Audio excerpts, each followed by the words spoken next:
Okay, Callie, where the heck am I? Sorry, I got all these windows open here. I got a little confused. Here we are. I used a grid in Illustrator. That's that's just smart. It's smart. I mean, why not, right? I mean, the grid is there. It's for you to use as guides. Why not set up your guides, keep things consistent?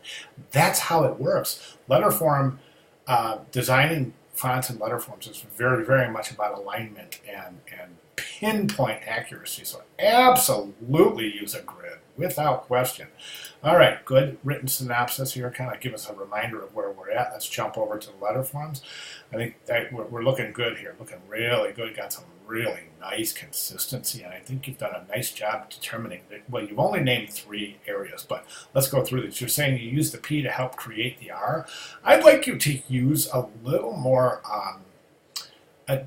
description and using typographic vocabulary. Okay, so in other words, tell us what you did to the P, or what you added to the P, or what is common to the P that's common to the R. Okay, so that's something I definitely think that I would like to see. The H help with creating the M and the N. Tell us how. And then finally over here, I created the E by adding to the letter I, letter to the letter T. Adding what? What did you add? How did you create the E from the T? That's what we're after. Callie, that's what we're after. We're after you're showing an understanding of what parts of letter forms we can use to create different letter forms. It's smart. That's how it's done. So definitely you're off to it. I'd just like to see a few more and really be specific as to how you use these letter forms to create other letter forms. Okay, the one thing I'm seeing here, I think you're off to a fantastic start. I really think there's a couple of things that I would recommend. Now, take a look at the A.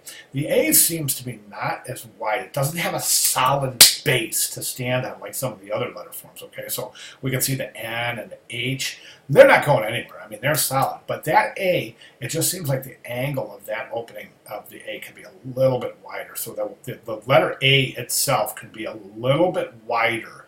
And I think that we'll see right here. It looks really frail. Let me just zoom out a little bit.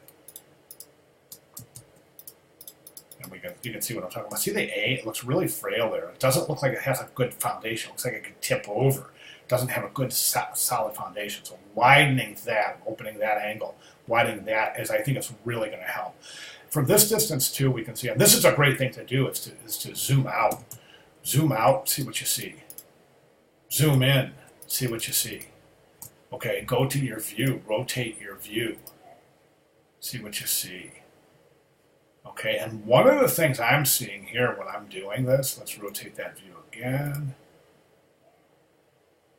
Okay, yes, we can see the A is just really thin through there. And I hope you're seeing something here. What are you seeing? Actually, it's not rhetorical. I want you to answer this. When I'm rotating this, tell me what you're seeing, because I think it's really super obvious. The O looks smaller than the other letter forms. Let's just get that back to the original. Okay, and as I saw it, I thought, yeah, that looks a little frail. It doesn't look like it's standing up to the other letter forms. It looks smaller, and it just doesn't look as like it's a good match. And the reason for that is it's the stroke size of the O is not as thick as the other letter forms. So this width here of the N here should be the width of that stroke. And since the stroke is curved, it should be that stroke all the way through, unless there's an axis on your O. And it doesn't appear to be. This appears to be designed off an Egyptian slab serif. So I don't think there would be an axis in the O. I think that O would be the stroke would be consistent throughout. Make sure that O, the stroke weight of that O is consistent with the other letter forms. And I think that's going to clean things up. We can see something else here too, now that I'm at it. The stroke size of the A, again, it's not as wide or thick as the stroke size of some of the other letter forms. Again, that's why that's starting to look a little frail too. Not only is it the width of the A, but it's also the stroke size. Definitely that O, we got to get that O a little bit beefier. There's also something called overshoot. Remember overshoot? Okay, overshoot is just round letter forms should pop above the cap line and below the baseline just a little bit to help them to look like they're the same size. Right now they look smaller. So you would bring that overshoot right there. Let me do this. Let me just take this and we'll take that. Okay, so you see that right there. You see how the the serifs are resting on that. I'm using this as a straight edge.